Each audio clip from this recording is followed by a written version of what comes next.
hukum secara terang-terangan itu tidak adil. Secara terang-terangan karena kasus-kasusnya kan sudah viral semuanya.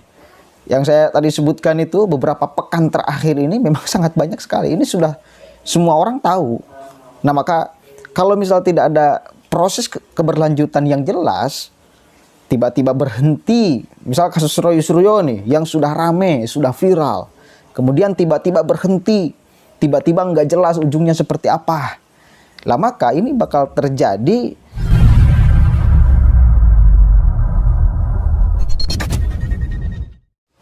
Assalamualaikum warahmatullahi wabarakatuh. Hamdan syukran lillah amma ba'd. Sahabat manusia plural yang saya hormati dan saya banggakan, ada banyak sekali kasus yang terjadi di Negara Kesatuan Republik Indonesia akhir-akhir pekan ini ya.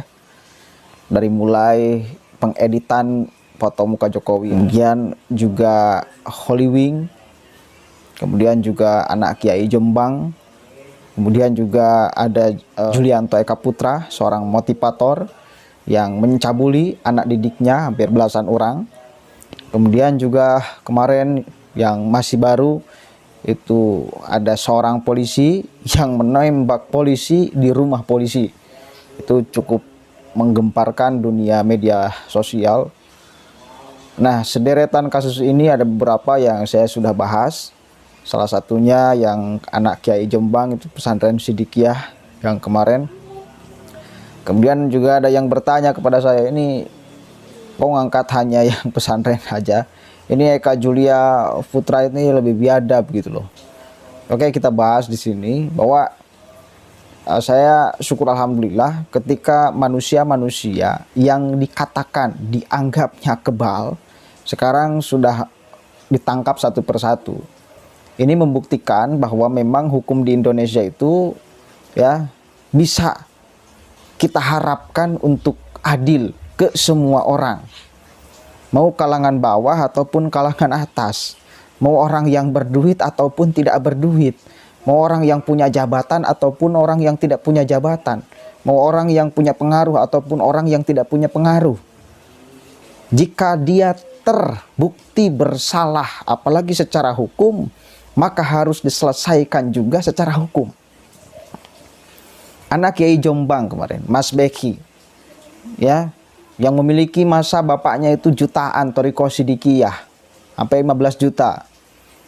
Alhamdulillah, meskipun sebagaimanapun kemudian uber-uberan dengan aparat kepolisian tetap dapat kan, dapat sekarang udah dapat gitu loh. Tinggal dibuktikan di pengadilan siapa sebetulnya yang salah di sana. Kemudian Eka Julia Putra, seorang motivator yang membuat sekolah Selamat Pagi Indonesia kan.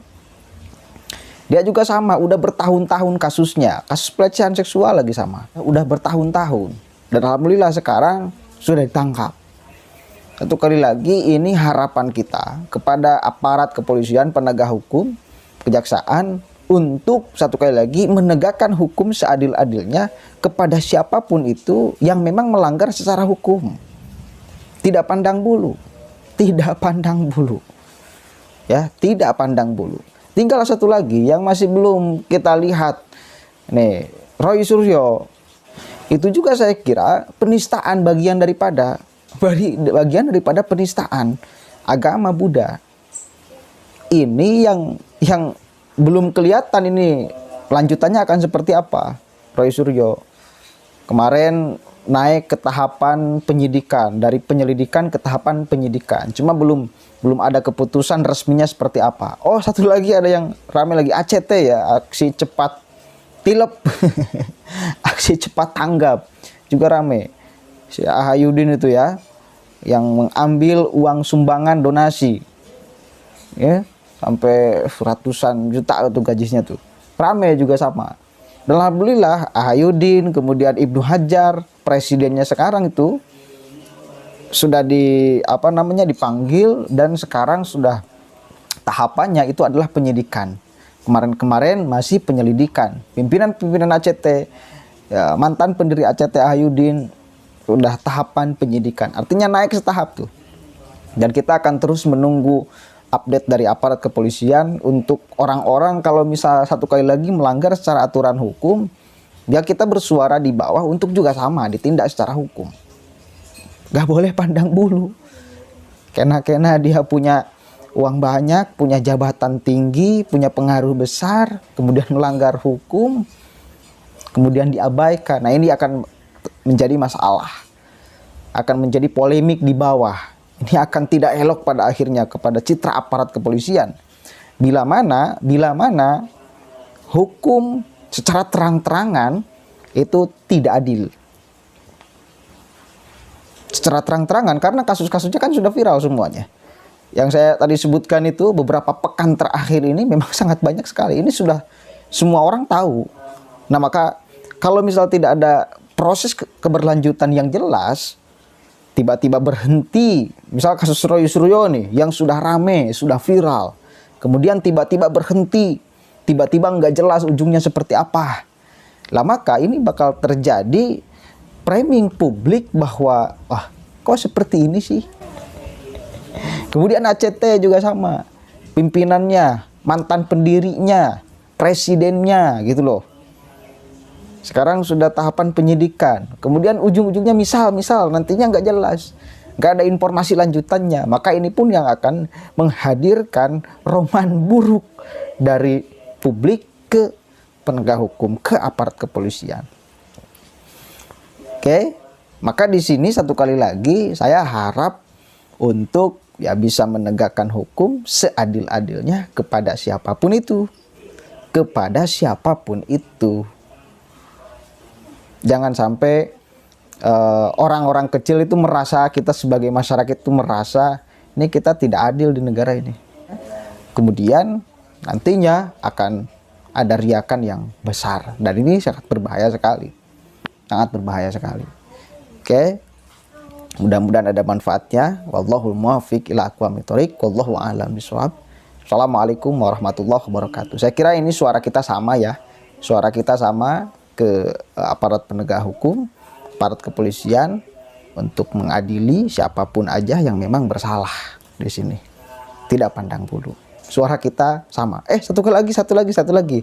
Ada tuh yang lama siapa? Zulkifli Hasan, Mendag, Menteri Perdagangan, yang mengkampanyekan anaknya melalui pakai minyak goreng. Gila, ini bego lagi ini. Ini pun saya kira jadi kebodohan yang terus terjadi di NKRI. Itu pembantu presiden yang mempermalukan presiden tuh namanya. Menteri itu kan pembantu presiden, mestinya membuat presiden citranya baik, bukan malah buruk. Pembantu presiden harusnya membantu, bukan menjadi beban. Ini kalau misal kemarin kita lihat dengan dia mempromosikan anaknya, membagi-bagikan minyak goreng asal pilih anaknya, ini jelas dia menyelewengkan jabatannya untuk mengkampanyekan anaknya. Ini jelas nggak bisa dibiarkan. Nggak tahu, satu kali lagi kemarin saya katakan ini masuk unsur dideteksi nggak oleh KPK karena dia menyelewengkan jabatannya untuk urusan-urusan pribadi. Kita kan sangat membenci urusan KKN, korupsi, kolusi, nepotisme. Ya, itu bagian daripada nepotisme. Itu bagian daripada nepotisme yang terang-terangan. Yang terang-terangan tuh. Dan jijik sekali saya juga lihat kemarin, apalagi dengan tingkah anaknya ya. Itu sangat tidak pantas sekali. Oke. Itu rangkaian-rangkaian keriuhan yang terjadi di media sosial akhir-akhir ini. Dan saya kira media sosial ini bisa sangat membantu kita di dalam sekarang itu menangani siapapun itu. Kalaupun Anda merasa dilecehkan atau apapun, itu bisa sangat gampang sekali untuk memviralkannya dan Anda bakal mendapatkan keadilan. Jangan takut. Kita berada di barisan orang-orang yang mencintai keadilan, ya. Allahul muwaffiq ila aqwamit thoriq. Wallahu a'lam bishawab. Assalamualaikum warahmatullahi wabarakatuh.